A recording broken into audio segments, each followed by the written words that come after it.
All right, part two-ish of this series, removing this jock tag thing. So we just did the Reebok one, which is giant and rectangular, kind of annoying to look at, takes away from, in my opinion, the authenticity of the jersey. So easy to remove. Adidas came out and did the exact same thing. So this is the original release from Adidas. When they first started making hockey jerseys, they had these little jock tags down here. Made of plastic. The other one that we took off of Reebok, not plastic, more of like a fabric-y material.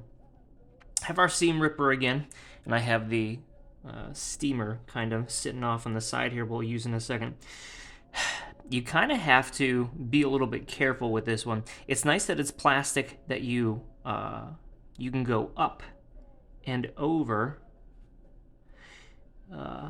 without catching the jersey. Sorry, you can go under without catching the jersey. So what we're going to do is we're going to take a little bit at a time here. This one might go a little bit slower. And we want to get underneath the thread holding this jock tag on.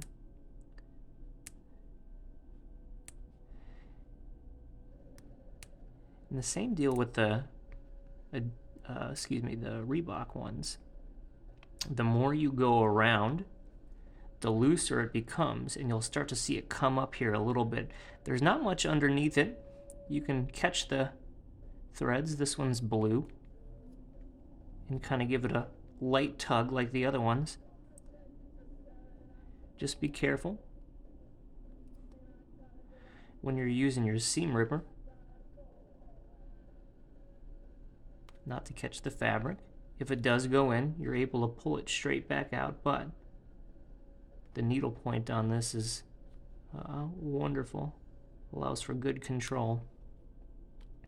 You can see that there's a little bit of glue, so it's going to leave a little bit of a almost like a haze on the jersey, much like the Reebok one, but we're going to hit it with the steamer here in just a moment.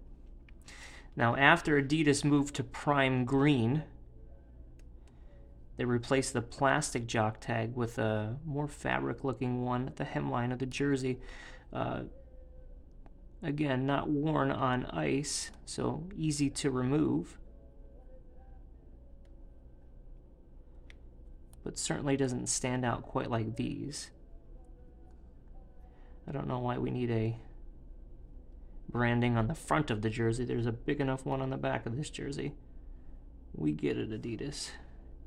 You made it. So, easy to take off. Into the bucket of shame. But it did leave a little bit of hazing here. And some loose threads. So, what we're going to do is we're going to remove those. And then we'll see what the other side looks like. We have some loose threads here as well. Not too many with this one. Easy to get off. Not terribly difficult. I'm going to do the same thing I did with the Reebok. I'm going to grab the steamer here.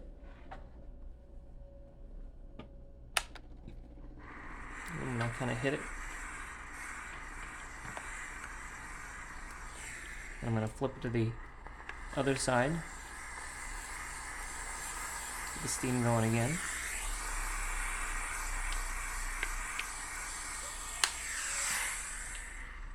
Kind of pat it out.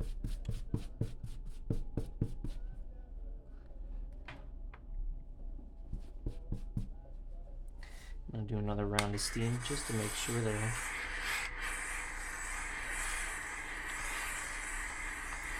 get it all off there. And as you can see, that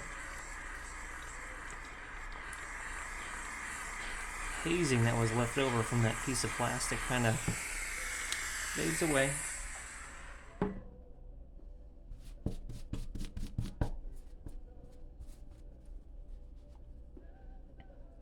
Clean up any residual strings that kind of stick around there, and there it is, like it never happened. It kind of gives your jersey a little bit less of a annoying touch to it. These things are super easy to take off. Adidas never intended for you to do it, but it's easy to do if you have a seam ripper and a steamer.